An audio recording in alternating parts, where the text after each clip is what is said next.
Hey, I put together this little video here to help myself decide which is better, the C5 or C6. It's mostly a subjective thing for help me to decide. The differences are not that great. For example, like they would be between a Mustang and a Corvette. That would be a very easy decision. But let's go through each area of the car and see which areas look best on each car.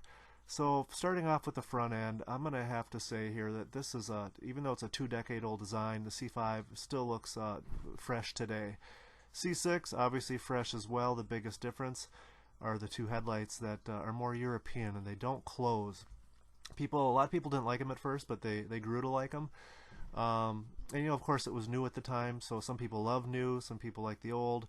But as you go through the years, they grow on you, and ultimately you decide what you like. The C6 is a little more chiseled, less aerodynamic than the C5.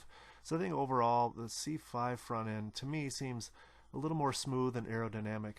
The C6, every time I see it, I've got children, so I've seen a certain movie about 27 times, and it reminds me of a very famous car named Lightning McQueen. But there is one major flaw, I think, in the C6. Now that it's about a decade old, the headlights that don't close, if you have the car outside in the warmer climates, they tend to get foggy and hazed over. Apparently you can't really clean them and polish them like you can some because they have some sort of a protective film on there. I'm not sure, but I'm a little worried. They're about $1,000–1,200 a piece, so it could get very expensive if you need a headlight versus the C5 headlight, which even though a lot of people don't like the way they look, they're very, you don't really see them at night because it's dark except for the headlights. So it's glass, they're protected well, and they're easy to clean. So I think for the front end area of the car, I'm going to have to give the victory for the front end to the C5. So let's go ahead and move on to the side of the car. For the front here 3/4 view, the side of the C5, the nose and the way it blends into the front fender and the door looks spectacular. C6 very nice as well. Again, the C6 is more chiseled, a little less, teeny bit less aerodynamic. Another view of the C6 full side. Definitely the rear end, though, nicely sculpted and a little less bubbly than it is on the C5, which I think is the big downside of the C5, the bubble butt. They got it right on the C6. Here's the side-by-side. I'm going to have to say on the side view, I'm going to give the edge to the newer car, the C6. Moving towards the rear of the car, this is probably where it gets the most lopsided for exterior comparisons. The C6. A beautiful rear end. They got the sculpting right. It just flows. It looks fast just sitting there, and it's not too big, not too small. The C5 I thought looked great until the C6 came out. It is a little bit of a bubble butt. I still like it, just not nearly as much as the C6.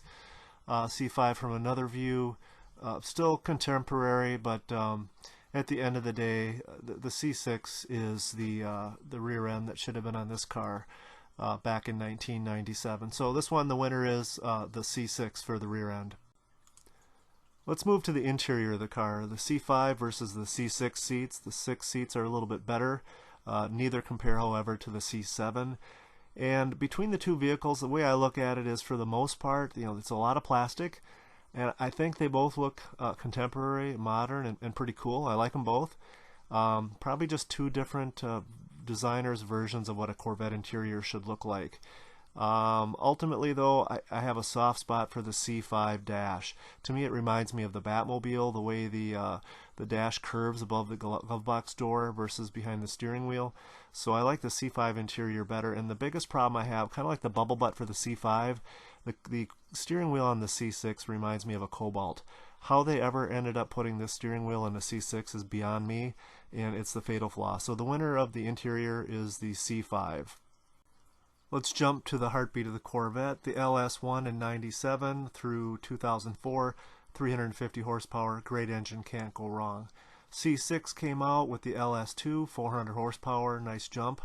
And then in 2008 they went to like 436, I think it is, horsepower, just an excellent motor. So the winner is the ZR1 engine. No, I'm just kidding. We're talking base engines here. So clearly the C6 with either the LS2 or LS3 is the winner as far as engine goes. So let's go ahead now and wrap it all up and see which one wins.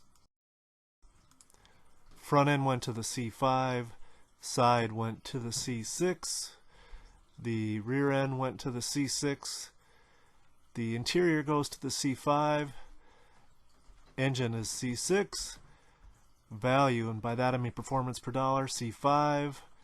But at the end of the day, they're all winners. C5, 6, 7, whatever you like, whatever your budget, you can't go wrong. But here is what I chose. This is my C5 that I've had for 4 years.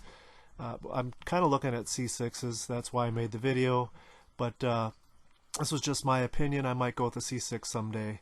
If you like this video, please remember to like and subscribe, and also check out my other videos on the channel.